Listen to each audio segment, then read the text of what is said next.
மக்கள் வணக்கம். நேற்று அதிமுகவின் மூத்த தலைவர் திரு செங்கோட்டையன் அவர்கள் கோபிச்செட்டிப்பாளையத்தில் செய்தியாளர்களை சந்தித்து பேசினார். அப்பொழுது புரட்சித் தலைவரும் மற்றும் புரட்சித் தலைவர் அம்மாவும் கட்டி காத்த இயக்கம் மாபெருமிக்கும் அதிமுக என்பது.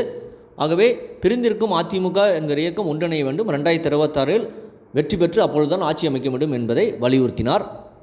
8 மாதத்துக்கு முன்பே, அதாவது 2024 நாடாளுமன்ற தேர்தல் தோல்விக்கு பிறகு அவர் உட்பட CV சண்முகம், வேலுமணி, தங்கமணி போன்றோர் சென்று இபிஎஸ்ஸிடம் இதை முறையிட்டதாகவும், ஆனால் இபிஎஸ் அவர்கள் கேட்கவில்லை. 6 மாத காலத்துக்கு பிறகு பொறுத்திருந்துதான் தற்பொழுது நான் இதை பேசுகிறேன் என்று அவர் சொன்னார். இதுதான் தொண்டரின் மனநிலையாக இருக்கிறது என்று அவர் சொன்னார்.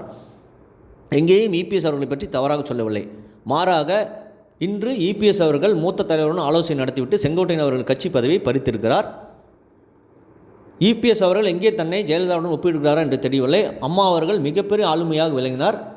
அவர் இருந்தவரை அதிமுக மிகப்பெரிய வெற்றி பெற்றது. 2011க்கு பிறகு தொடர்ந்து 2016 அதிமுக ஆட்சி அமைத்தது என்றால் அதற்கு அம்மா அவர்கள் தான் மிகப்பெரிய காரணம். அந்த அளவுக்கு அம்மா அவர்கள் திமுகவை ஒரு மிகப்பெரிய சவாலமிக்க தலைவராக விளங்கினார்.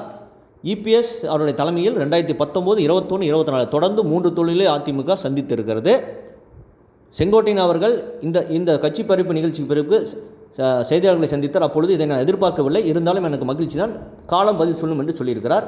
செங்கோட்டையின் முயற்சியை இன்று காலை பாராட்டி பேசிய டிடிவி தினகரன் அவர்களும் இந்த கட்சி பறிப்பு நடவடிக்கை என்பது தவறானது, இதற்கு கண்டிப்பாக காலம் பதில் சொல்லும் என்று சொல்லியிருக்கிறார். அம்மா வழியில் சொல்ல வேண்டுமென்றால் திமுக என்பது மிகப்பெரிய தீய சக்தி, அந்த தீய சக்தியை அகற்ற வேண்டுமென்றால் அதிமுக என்பது ஒன்றுபட வேண்டும். இதுதான் அடிமட்ட தொண்டனின் கருத்தாக இருக்கிறது. செங்கோட்டையின் அடுத்த நகர்வு என்ன இருக்கணும் என்பதை ஒரு அரசியல் ஆர்வலாக நாம் பார்க்க காத்திருக்கிறோம். இதை பற்றி உங்கள் கருத்து என்பதை கமெண்ட் செய்யுங்க. சேனலை ப்ளீஸ் சப்ஸ்கிரைப் அண்ட் ஷேர் செய்யுங்க. நன்றி, வணக்கம், ஜெயஹிந்த்.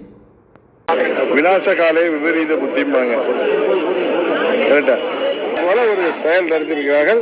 அது அவருக்கு பின்னடைவு அல்ல, அதை செய்தவர்களுக்கு தான் பின்னடைவு என்பதை காலம் உணர்த்தும்.